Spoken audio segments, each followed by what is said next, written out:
retrouvons à Jérusalem notre correspondant Daniel Haïk ce matin et on vient d'en parler avec Christophe Barbier. Daniel, bonjour. Boker Tov, bien sûr, en Israël. On parle de la disparition de la reine Elisabeth II et on a les réactions des principaux dirigeants israéliens. Oui, effectivement, Ilana, hier soir, quelques minutes après l'annonce de la mort de la reine à l'âge de 96 ans, les dirigeants israéliens ont en effet publié des communiqués de deuil.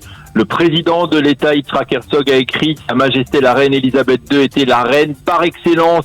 Sa mort marque la fin d'une époque. Au nom du peuple en Israël, nous pleurons sa disparition et prenons part au deuil du peuple britannique.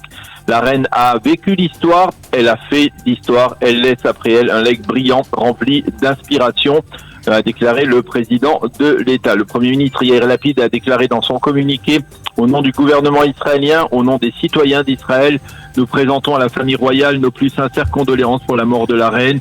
Elisabeth a été une figure hors norme et un leader unique qui a symbolisé le dévouement et l'amour de sa nation. Que son souvenir soit béni. » Il est probable que le président Herzog et le Premier ministre Lapid représentent donc l'État d'Israël aux funérailles nationales de la reine qui se tiendront donc dans une dizaine de jours. Le chef de l'opposition, Benyamin Netanyahou, a publié lui aussi un communiqué de deuil. La reine était un phare de dignité, de noblesse, de fraternité et de paix. Elle a écrit l'histoire et a apporté une contribution déterminante à l'humanité. Enfin, l'ambassadrice d'Israël à Londres, Tzipi Khotobeli, écrit que la reine était un point de stabilité dans un monde en permanente mutation. Et puis on revient en Israël et plus spécifiquement à présent dans les territoires de Judée et Samarie où la tension sécuritaire, Daniel, demeure très élevée. Oui, hier soir, un Israélien a été légèrement blessé par les tirs de Palestiniens dans le village de Hawara en Samarie. Cet Israélien circulait dans son véhicule lorsque les Palestiniens ont ouvert le feu dans sa direction. Il a été hospitalisé à l'hôpital de Petar Tikva. L'armée a entamé une course-poursuite pour retrouver le terroriste. Le président du conseil régional de Samarie, Yossi Dagan, a accusé l'autorité palestinienne, je cite, de rajouter de l'huile sur le feu et de tenter de provoquer une intifada. Il a appelé le gouvernement Lapid à passer de la défense ponctuelle à une offensive massive. Au sein de Tsahal, on affirme que la situation en Judée-Samarie est explosive et l'on craint que l'augmentation des attentats n'entraîne une escalade générale de la violence.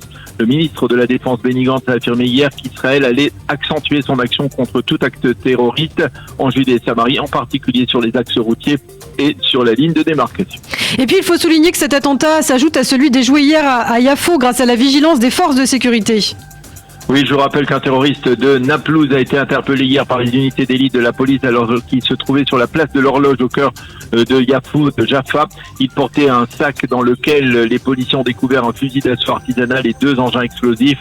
Dès les premières minutes de son interrogatoire par les enquêteurs du Shin Bet, le terroriste a reconnu avoir projeté un attentat d'envergure contre des cibles israéliennes. Il s'avère que ce terroriste avait déjà été appréhendé il y a quelques mois par les forces israéliennes et déjà à l'époque il aurait dit « Si je me débrouille une arme à feu, je commettrai un attentat », mais apparemment il n'avait pas été suivi après sa libération. Et puis une page politique à présent avec les derniers développements en perspective des élections. Oui, nous sommes désormais à moins d'une semaine de la clôture du dépôt des listes électorales. La tension grimpe dans les états-majors. Demain soir, Yair Lapid a invité Merav Michaeli, présidente du Parti travailliste, et Zahava Galon, présidente du Meretz, afin de les pousser à présenter une liste commune, ce qui éloignerait tout risque que l'une des deux formations ne passe pas le seuil d'éligibilité. La campagne du Likoud, elle ne démarre pas vraiment. Les responsables du parti constatent que l'électorat du Likoud ne parvient pas pour l'instant à se mobiliser. Quant à Ayelet Shaked et Yoaz Hendel, ils ont finalement trouvé un modus vivendi qui leur permettra de se présenter dans la même liste. Et puis enfin rapidement, l'ancien chef d'état-major et actuel candidat à la députation dans le camp de la nation, Gadi Eisenkot, a suscité la polémique.